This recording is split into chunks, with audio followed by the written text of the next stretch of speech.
A 70-year-old woman went to university. After a year, everyone stood up. Where are you watching us from? Subscribe so you don't miss the next one. Comment where you're watching from. Maria James had always woken before the sun. At 70 years old, her body obeyed an old rhythm. Years of early mornings when the world was still dark and quiet, as if holding its breath before the chaos of the day. Her small house in Jackson, Mississippi stood silent, the air thick with the scent of jasmine from the bush outside her window. The same window she stared out of now, fingers curled around a chipped blue mug filled with warm ginger tea.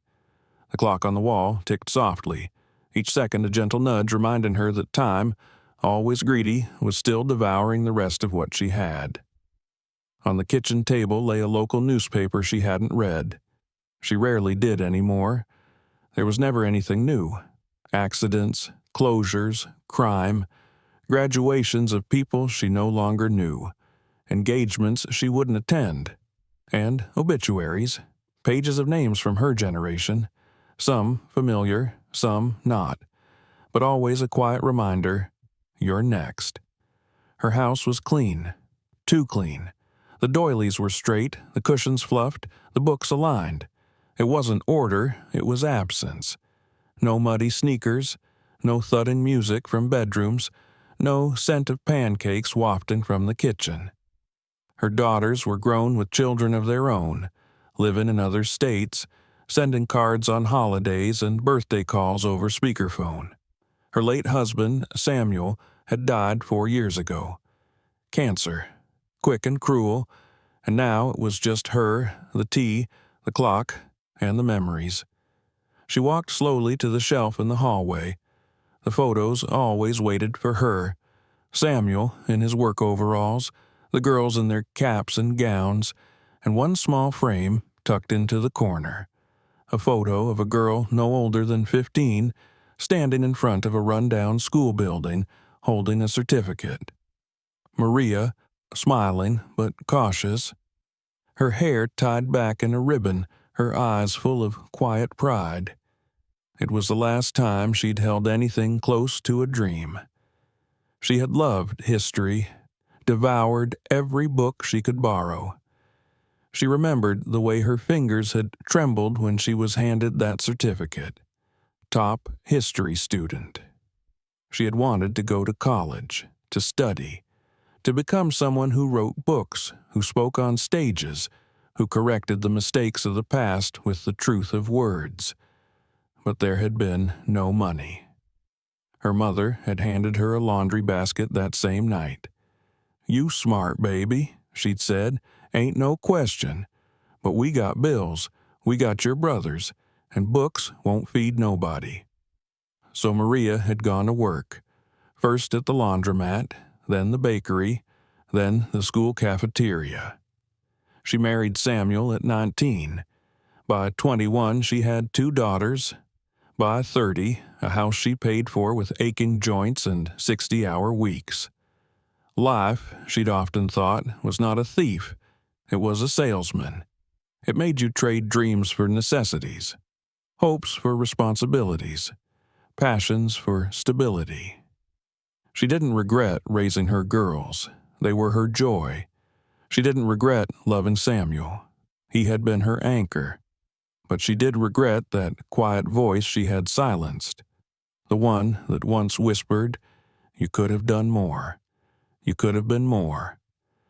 The sun began to filter through the lace curtains, and with it came the familiar tug of routine.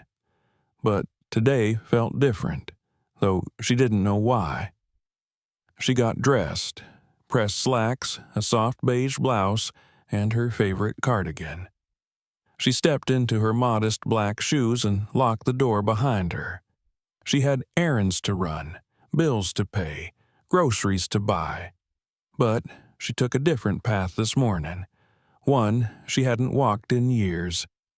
It led through downtown, past City Hall, past the rusted statue of some forgotten general, and finally to the edge of the city's university campus. It was not intentional. Not at first. but her feet carried her there anyway, as if drawn by something older than memory.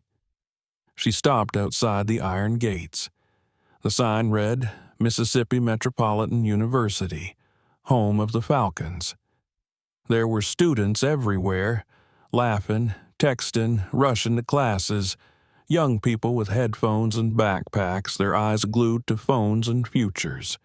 And there, on a bulletin board just past the gates, fluttered a flyer, bright blue, tacked with a red pin, as if begging to be noticed.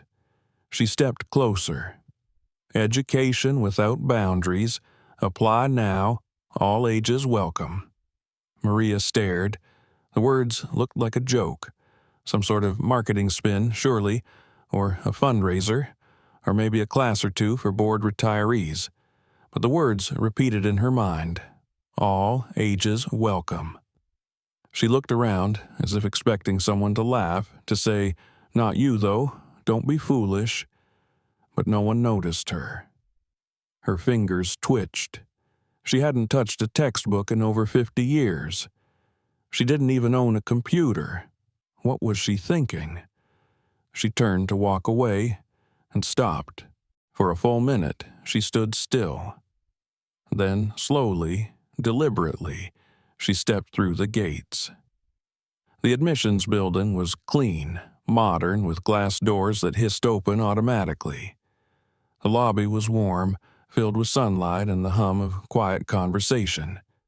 A young woman sat behind a reception desk, typing quickly. She looked up and smiled, too brightly, too rehearsed. "Can I help you, ma'am?" Maria hesitated. Her voice caught in her throat, but she swallowed and forced it forward. "Yes," she said. "I'd like to ask about enrolling." The woman blinked. Her smile faltered, then quickly returned. "For yourself?" Maria nodded. The woman's fingers paused on the keyboard. "Oh, okay. That's wonderful. We do have a few continuing education options, for seniors, you know. Or if you're interested in auditing classes." "I don't want to audit," Maria interrupted gently. "I want to enroll, as a student, for credit." There was a pause. The woman tilted her head slightly, her polite smile now tinged with confusion. "Of course. Let me just get someone to speak with you." Maria sat in the waiting area. The chairs were too soft, the kind that made you sink and feel small. Her hands were folded tightly in her lap. She could feel the receptionist glance at her once or twice, whisper something into a headset. Maybe nothing. Maybe everything. Finally, a man in a button-down shirt approached. He introduced himself as Mr. Leland from the admissions office. He was kind, but too brisk. "We haven't had many older applicants," he said, laughing gently as they sat in his office. "But we believe in access. We really do. Of course, there are requirements. High school transcripts, placement tests, financial aid forms, orientation sessions. I have my GED," she said. "I got it in 1992. He blinked, then smiled. "That's great. That's a great start. Do you know what you'd like to study?" "History," she said without hesitation. Something in her tone made him pause. She wasn't asking. She was telling. They spent the next hour reviewing requirements, the paperwork, the placement tests, the orientation schedule. She asked for every form to be printed. She didn't trust email, didn't know how to use it yet. As she left, her arms full of folders, the receptionist smiled again. "Good luck," she said. Maria wasn't sure if it was encouragement or dismissal. Outside, the air was cooler. She stood on the steps for a long time. What was she doing? What right did she have to take a seat in that university? Who would listen to someone like her? An old woman with no money, no modern skills, no place in that world. But even as the questions screamed in her head, she remembered the words on the flyer, "All ages welcome." That night, she sat at her kitchen table, the folders spread out before her. She opened a notebook. The first page was blank. She picked up a pen. Her hand trembled. Then she wrote, "Day 1. I'm afraid, but not as afraid as I am of doing nothing." She underlined it twice and began. The lecture hall smelled of dust and coffee and the faint, tangy scent of citrus disinfectant. Rows of chairs stretched before Maria like a daunting ocean of plastic and metal. It was her first class, Introduction to Western Civilization, and the syllabus alone had made her dizzy the night before. She had stayed up past midnight trying to decode it, writing out the unfamiliar terms in her notebook with careful block letters. Syllabus, discussion section, peer review, midterm rubric. She had arrived early, too early. The lights were still dimmed, and the only sound came from the rustle of her pages as she flipped through the notes she'd already prepared. When the students trickled in, they barely looked at her. A few cast curious glances, eyebrows raised. One girl, blonde and loud, whispered something to the boy next to her, giggling behind her hand. Maria sat straight, her hands folded atop her notebook. Then came the phones. She heard the click of a camera shutter. She didn't turn her head, didn't acknowledge it, but her cheeks burned. The professor arrived, Dr. Clark, a man in his late 30s with rolled-up sleeves and sneakers that squeaked when he walked. He introduced himself with energy, smiling broadly at the room. Then his eye landed on her. "Oh," he said, startled. "Hello. Are you auditing the course?" "No," Maria replied calmly. "I'm enrolled." He hesitated, then nodded slowly. "Well, welcome." The lecture began. Dates, empires, timelines. Maria listened intently, writing faster than she had in years. Her cursive was neat, her notes organized, but it was hard, harder than she'd imagined. The students typed away on laptops, clicked on slides she barely had time to register. Dr. Clark spoke fast, expecting familiarity with terms she didn't recognize. By the end, her fingers ached. Outside the hall, she sat on a bench, trying not to cry. Her first instinct was to quit, to go home, put her feet up, and let the dream go quietly, without shame. But something deeper tugged at her, the humiliation of being photographed like a spectacle, the dismissiveness in the professor's voice, the condescension at the front desk. No, she wasn't going to give them the satisfaction. Over the next week, Maria threw herself into the schedule. She bought used textbooks, highlighters, sticky tabs. She made flashcards. She stayed up late watching documentaries online, writing down every word. She went to the library every afternoon after class and found an old laptop the university lent out to students. It was clunky, but it worked. And she worked. But the ridicule followed. In the cafeteria, students whispered. On campus sidewalks, they pointed.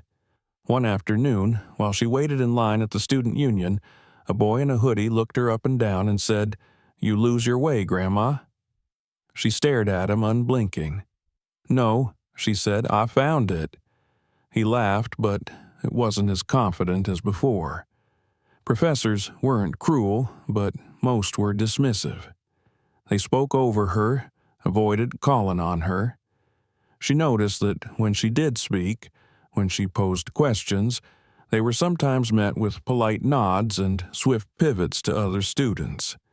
One of her early assignments, a short essay on classical Greek democracy, came back with a C+ and a scribbled comment, "Needs more academic language." A bit too personal. Maria reread the essay that night. She had written about how the idea of participation in government resonated with her upbringing in a segregated America, how she had never voted until she was 35, how the Greek ideal felt both inspiring and hypocritical. She realized then what they wanted. Not her, but a version of her that disappeared behind citations and passive voice. So she adapted.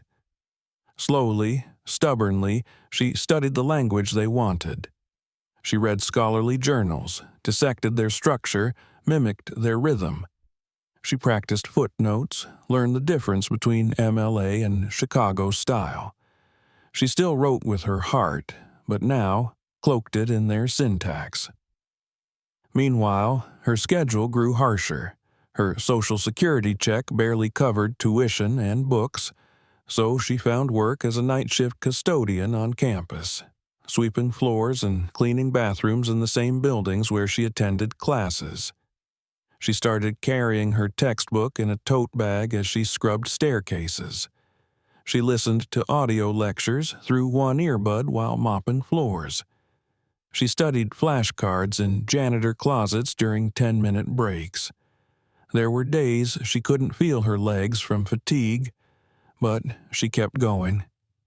She kept a handwritten journal, her private confessional, hidden from the world. In it, she recorded not just facts and deadlines, but emotions. Week 3. They laugh. Let them.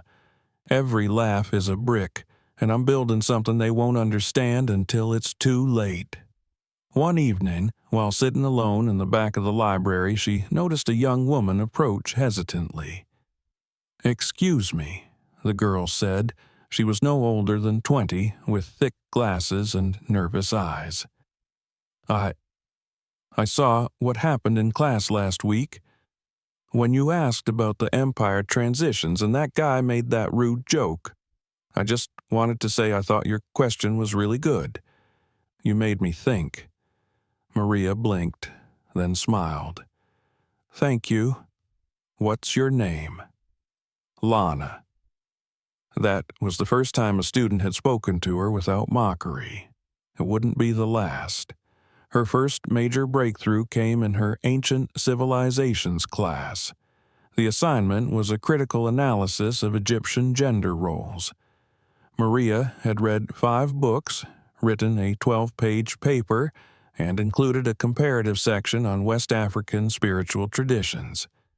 She turned it in, doubting every word. When the professor returned the papers, she held Maria's a moment longer. "This," she said, handing it back, "is excellent." An A, a small letter, but to Maria it was fire. Still, not everything was easy. Her youngest grandson called one night during her rare moment of rest. "Mama said you're in school now," he said with amusement. "What are you trying to prove?" "Nothing," Maria replied. "Just that I'm not finished." Her daughter, too, was skeptical. "I just don't want you to wear yourself out, Mom. You've worked your whole life. Why now?" "Because it was never about work," she answered softly. "It was about worth." The laughter hadn't stopped entirely, but it quieted. The stares became less frequent. A few students began to greet her in passing. One even asked if she'd help study for an upcoming quiz. Maria agreed. They met in the library. The girl was startled at how much Maria knew. "You really get this," she said. "No," Maria corrected gently. "I work for this." She began to leave handwritten notes on bulletin boards around campus, anonymous encouragements. "You are more capable than you think. You belong in this room. Someone once told me I couldn't. I'm here to prove they were wrong." Some were torn down. Others, she noticed, stayed up for weeks. The semester crawled forward, inch by inch, but she moved with it. She didn't try to impress anymore. She didn't try to prove herself. She simply showed up, prepared, relentless. One night, after scrubbing the floors of the humanities building, she paused outside her classroom. It was empty now, the projector light still flickering against the whiteboard. She stepped inside and sat in her usual seat. The silence wrapped around her. She imagined the ghosts of all the people who had told her no, who had smirked, who had dismissed her. Then she imagined the girl she used to be, the 15-year-old holding that history certificate, the one who had waited 5 decades for this. Maria smiled to herself. They had laughed, but soon they would listen. By the time the semester changed, Maria James had become a quiet fixture on campus, noticed but rarely approached. She moved with purpose, always early to class, always seated in the front row with her notebook opened and pen poised.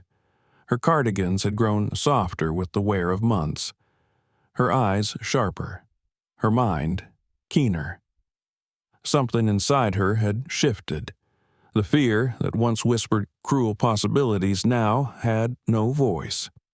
In its place came hunger, not the kind that gnawed at her belly, but the kind that clawed at her mind.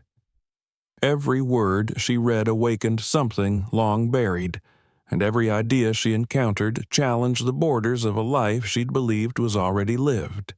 She was no longer surviving university. She was thriving in it. Her academic performance improved in leaps. In classical political theory, she gave a presentation on the intersection between Athenian democracy and 20th century civil rights struggles. Students listened, some out of curiosity, some with discomfort, but none with mockery. And then came Professor Darnell.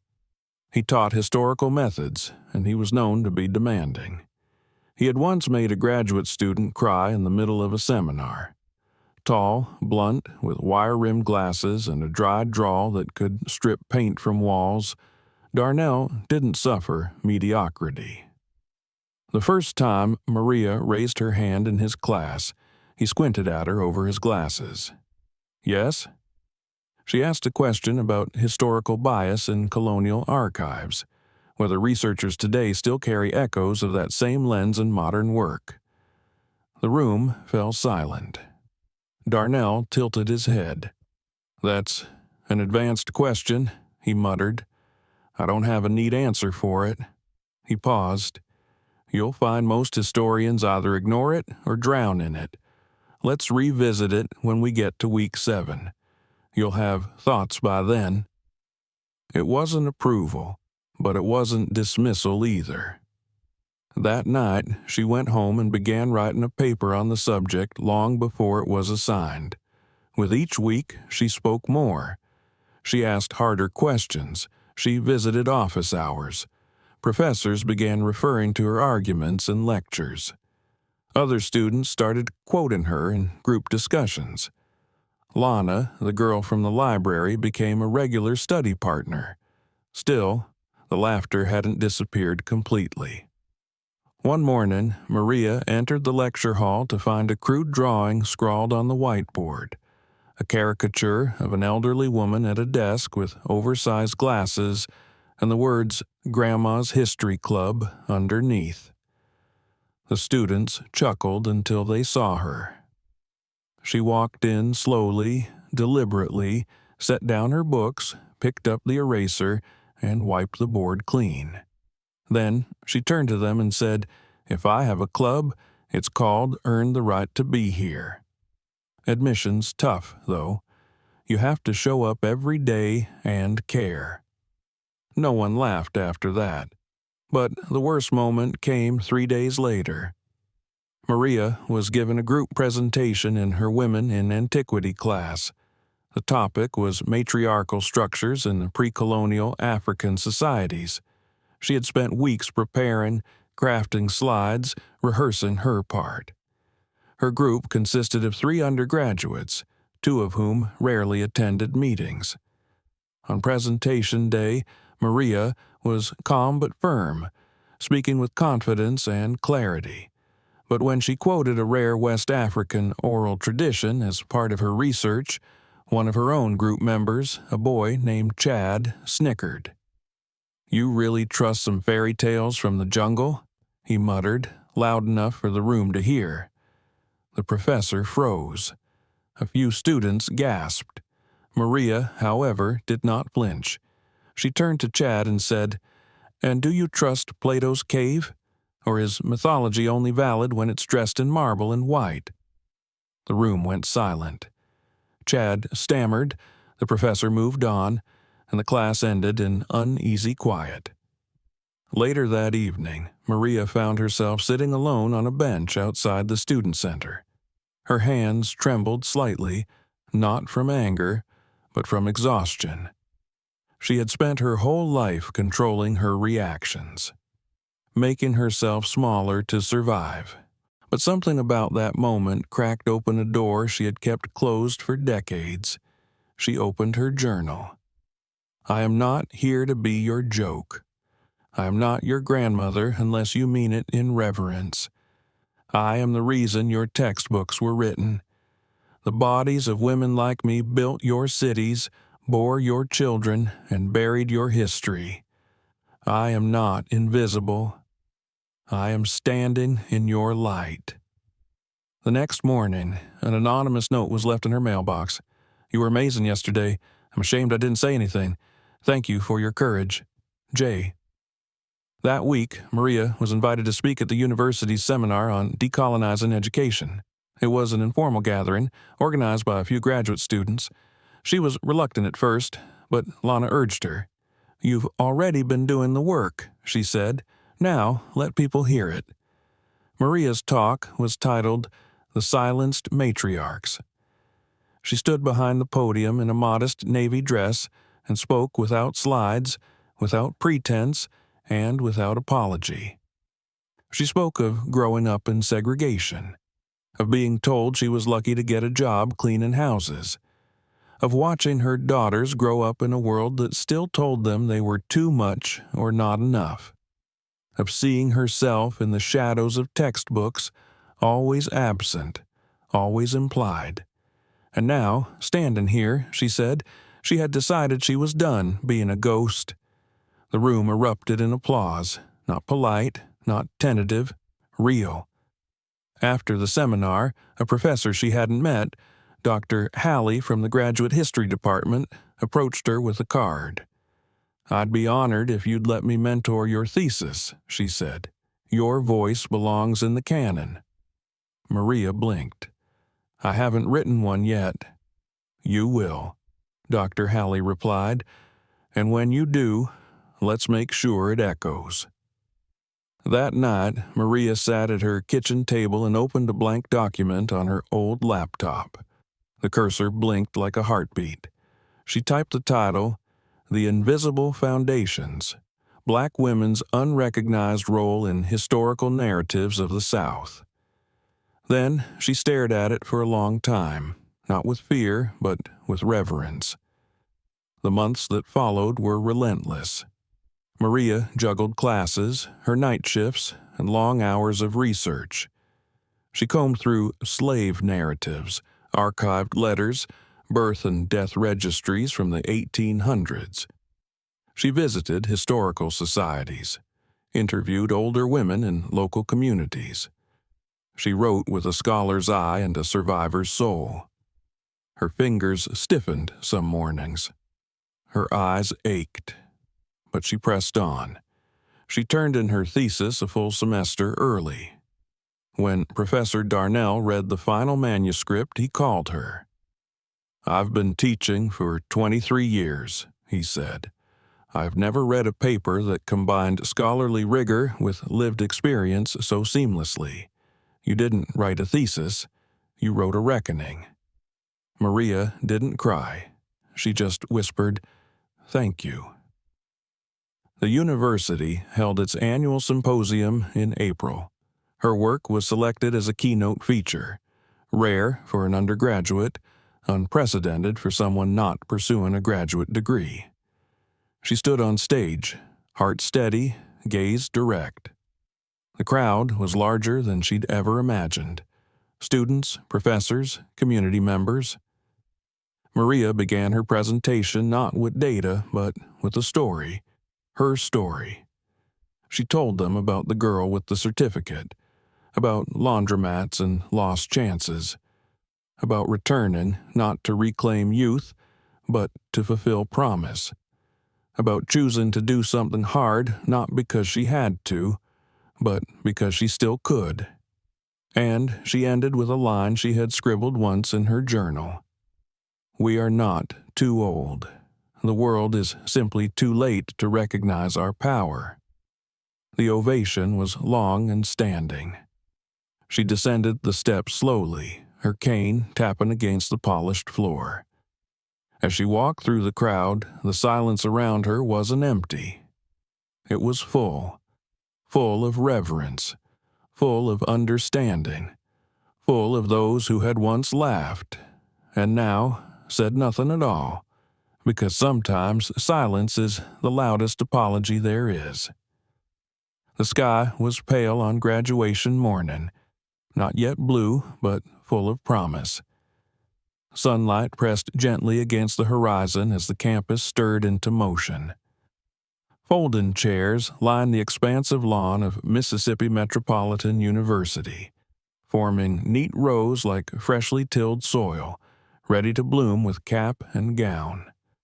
The makeshift stage was adorned with white drapery and gold sashes fluttering lightly in the breeze. Maria James stood before her mirror, adjusting the collar of her graduation robe.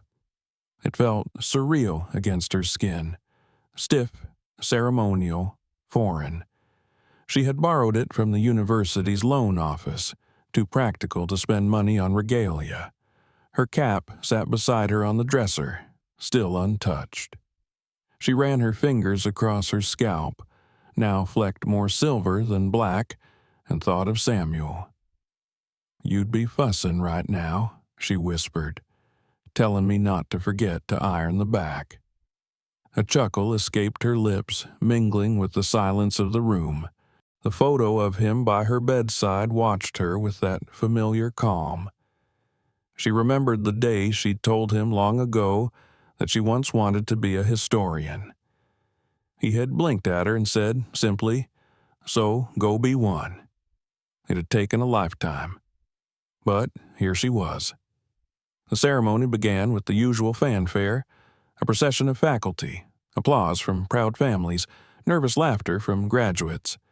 Balloons bobbed above the crowd, banners waved in the wind, class of the future. A brass band played a triumphant tune, though slightly off-key. Maria sat in the back row of graduates, her hands folded neatly in her lap. Her name, Maria James, was printed clearly in the graduation program, but it wasn't until the end of the ceremony, after degrees were conferred and diplomas distributed, that her name rang out with more than routine. The university president took the stage.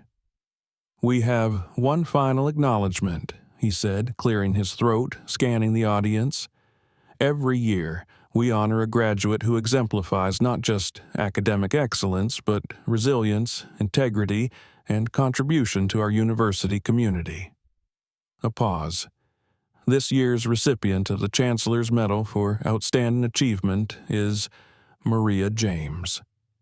For a moment, time stopped. Then the crowd rose. Not a trickle, not a polite shuffle. They stood in waves, rising like tide. Students, professors, staff, those who had doubted her, those who had dismissed her, those who had underestimated her. They all stood now, and the applause cracked open the morning. Maria slowly made her way to the stage. She walked carefully, every step measured and sure. Her cane tapped softly. Her robe rustled. And as she reached the microphone, the ovation didn't cease. It crescendoed. She looked out at the sea of faces. Her daughters were there, tears glistening. Her grandchildren waved. Professors nodded. Some students, Lana among them, clutched their chests like they were holding their own hearts in place. When the clapping finally subsided, Maria spoke. Her voice was calm, steady, unhurried. "I came to this campus a year ago with a borrowed backpack, trembling hands, and a fear so heavy I nearly turned around." She let that sit. "I wasn't supposed to belong here. At least, that's what the world had told me. Too old, too poor, too late." A ripple of silence spread across the field. "But here's what I've learned. The world does not get to tell you when you're done. The calendar doesn't define your capacity, and dreams do not expire just because decades pass. She paused, her gaze sharp. They laughed when I arrived. I was grandma in the classroom. I was the joke, but I didn't come to impress. I came to finish what life tried to interrupt. More silence. Not a cough, not a murmur, just breathless reverence. I studied because I wanted to know more. I wrote because there were truths buried in silence. And I stayed because if I had left, the little girl inside me would have died a second time. Maria leaned forward. To anyone out there who thinks it's too late, hear me now. You're still breathing, aren't you? That means you're still becoming. And becoming never ends. A tear rolled down the cheek of a professor seated in the front row. Students whispered her name to each other like it was sacred. Maria stepped back. She hadn't memorized a speech. She hadn't practiced in front of a mirror. She had simply spoken her truth. And that was enough. Later, after the ceremony, when the chairs were half empty and the balloons sagged and the band had packed their instruments, Maria sat under a tree just off the lawn. Her diploma was tucked under her arm, her robe folded, her shoes off. A group of young students approached timidly. "Miss James?" one of them asked. We were in your Contemporary America class." Maria looked up, smiling gently. "I remember. I just wanted to say, what you said today, I think it changed something in me." Maria nodded. "Then it did its job." He paused. "Will you still be around campus?" She chuckled. "Not cleaning floors, I hope, but I've been invited to help with a community lecture series, maybe mentor some students. I might say yes." He smiled. "I hope you do." That evening, she walked across campus once more, past the library, past the humanities building, past the place where someone once scrawled Grandma's history club in mockery. She laughed at the memory. She passed the bulletin board where a new flyer now hung, Community Workshop, Learning Without Age Limits, led by Maria James. At the gates, she turned around. The campus glowed in the sunset. Students moved like stars across the green, each carrying dreams of their own. She had once believed she didn't belong among them. Now she realized she had always belonged. It was the world that had been too slow to see it. Maria reached into her bag and pulled out a notebook, the same one she had used since day one.